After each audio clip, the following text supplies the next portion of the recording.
क्या आपको पता है अयोध्या के महाराजा हरिश्चंद्र सत्य और न्याय के लिए प्रसिद्ध थे। वे किसी भी परिस्थिति में झूठ नहीं बोलते थे और धर्म का पालन करना अपना सबसे बड़ा कर्तव्य मानते थे। एक दिन महर्षि विश्वामित्र ने उनकी सत्यनिष्ठा की परीक्षा लेने का निर्णय किया। वे महाराजा हरिश्चंद्र के पास गए और उनसे उनका पूरा साम्राज्य दान में मांग लिया।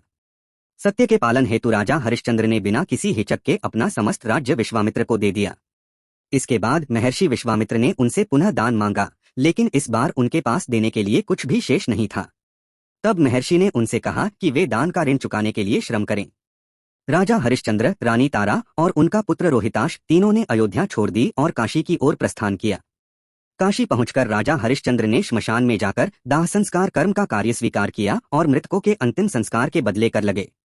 कुछ समय बाद उनके पुत्र रोहिताश की मृत्यु सांप के काटने से हो गई।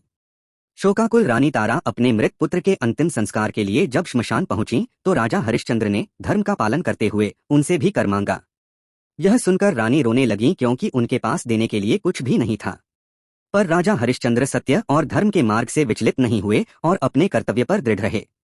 जैसे ही रानी तारा ने रोते हुए अपनी साड़ी से थोड़ा कपड़ा कर के रूप में फाड़ा, उसी समय देवता और ऋषि वहां प्रकट हुए। उन्होंने राजा हरिश्चंद्र को बताया कि वे अपनी परीक्षा में पूर्णतः सफल हुए हैं। इसके बाद उन्हें उनका पूरा राज्य, उनका परिवार और उनका आदर वापस लौटा दिया गया। पुत्र रोहिताश भी जीवित हो उठा।